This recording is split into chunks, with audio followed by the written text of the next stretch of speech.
Hello enemy lovers, स्वागत है आपका हमारे चैनल पर। और आज हम देखेंगे वन पंच मैन के एपिसोड नंबर 3 को।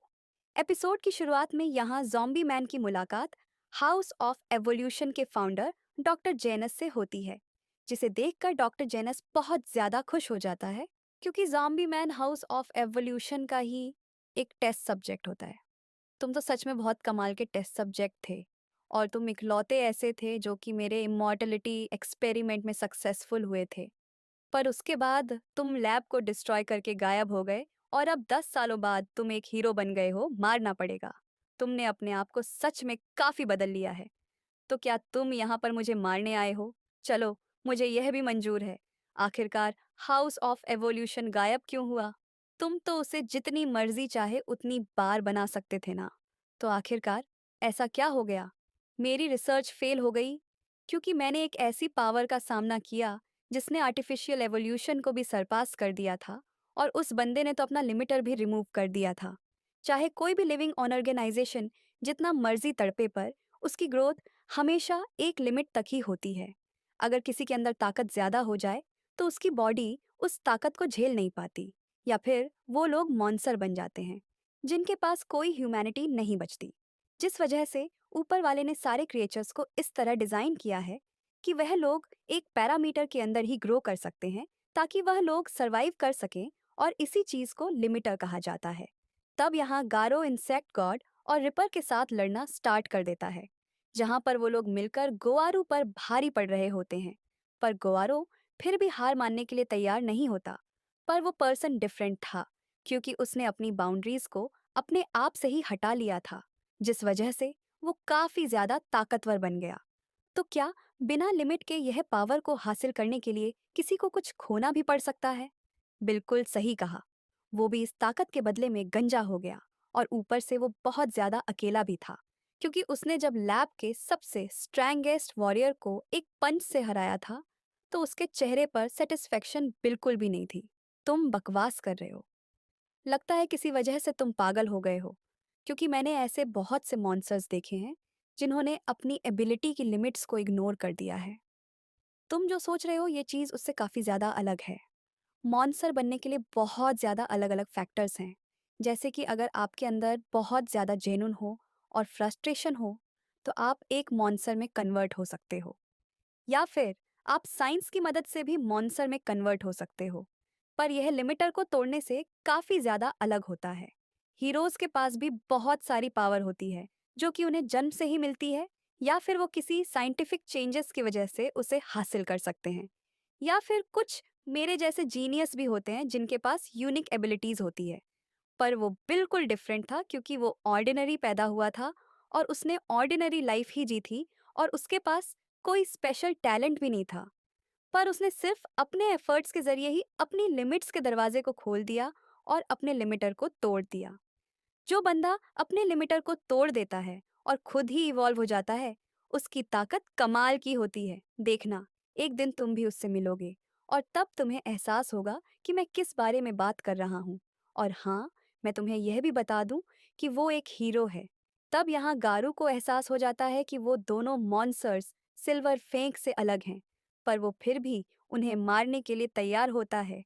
तब वो मॉन्स्टर्स भी गारू की स्ट्रेंथ को देखकर हैरान हो जाते हैं, जिस वजह से उनके लिए लड़ाई और ज्यादा मजेदार हो जाती है।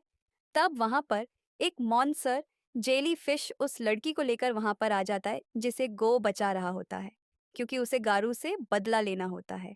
जिस वजह से गारू का ध्यान भटक जाता है, और इसी बात का फायदा उठाकर रिपर गारू के ऊपर हमला कर देता है, और उसे बुरी तरह काटना स्टार्ट कर देता है। तब इंस्पेक्टर गॉड उसे रोक देता है, क्योंकि उन्हें गारू को मारने के ऑर्डर नहीं मिले होते। पर वो बहुत ज्यादा लेट हो चुका होता है, क्योंकि गारू का बहुत ज्यादा खून निकल गया होता है, जिस वजह से वो उसे मरा हुआ समझकर वहां से चले जाते हैं। तभी यहाँ जेनोस किंग की गेम देख रहा होता है, पर उसे कुछ समझ नहीं आ रहा होता, जिस वजह से उसे लगने लगता है कि सतामा और किंग तो अलग ही लेवल पर खेलते हैं, जिस वजह से उसे भी लेवल अप करना पड़ेगा ताकि वह उन तक पहुंच सके। तब वह सभी लोग सतामा के लेट होने की वजह से उसकी चिंता करने लगते हैं। पर जेनो सबको समझाता है कि सतामा बिना मॉन्स्टर्स के बेस को डिस्ट्रॉय किए वापस नहीं आएगा। पर किंग को लग रहा होता है कि जैसे ही सतामा की पर्सनालिटी है, तो वह कहीं किसी मॉन्स्टर के जाल में ना फंस गया हो। तभी सतामा घर वापस आ जाते हैं, जिस वजह से उन्हें लगने लगता है कि सतामा ने अपना मिशन शायद पूरा कर लिया है।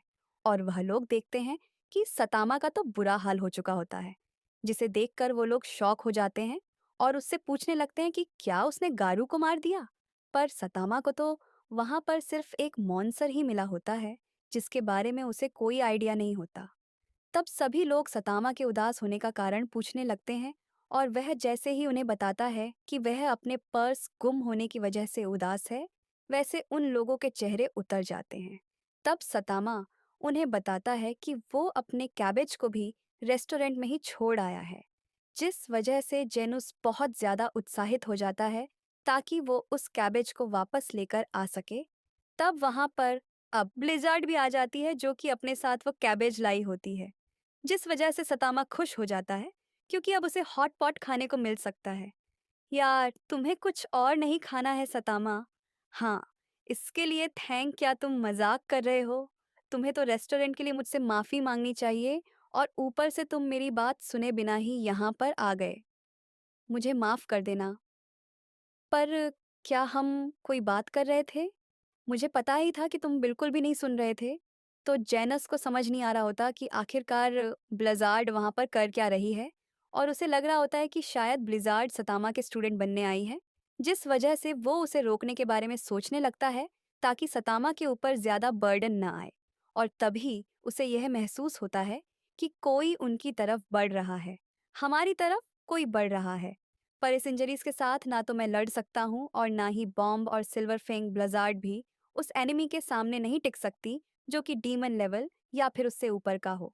और मास्टर भी इस टाइम अपने वॉलेट के खो जाने की वजह से साइकोलॉजिकली डिस्टर्बड है, जिस वजह से अब बस सिर्फ किंग ही बचा है। जिस वजह से हम देखते हैं जेनोस किंग को बाहर भेजने लगता है ताकि वो बाहर मॉन्सर के साथ लड़ सके। पर हम देखते हैं जैसे ही किंग बाहर जाता है, वैसे ही वो डर के मारे फिर से वापस आ जाता है और उस बंदे को भी अपने साथ ही ले आता है जो कि वहां पर आया था। जिस वजह से हम देखते हैं वो और कोई नहीं, डॉक्टर कुसेनो होते हैं, जो कि जेनोस की देखभाल करते होते हैं। और वो वहां पर इसलिए आए होते हैं क्योंकि उन्हें जेनोस की हालत का पता लग गया होता है, और वो वहां पर उसे ही ठीक करने आए होते हैं। तो डॉक्टर कुसेनो सतामा से मिलते हैं और उसके साथ जेनोस के बारे में बात करने लगते हैं। पर सतामा को इसमें कोई इंटरेस्ट नहीं होता, जिस वजह से वह उन्हें वहां से जाने के लिए कह रहा होता है।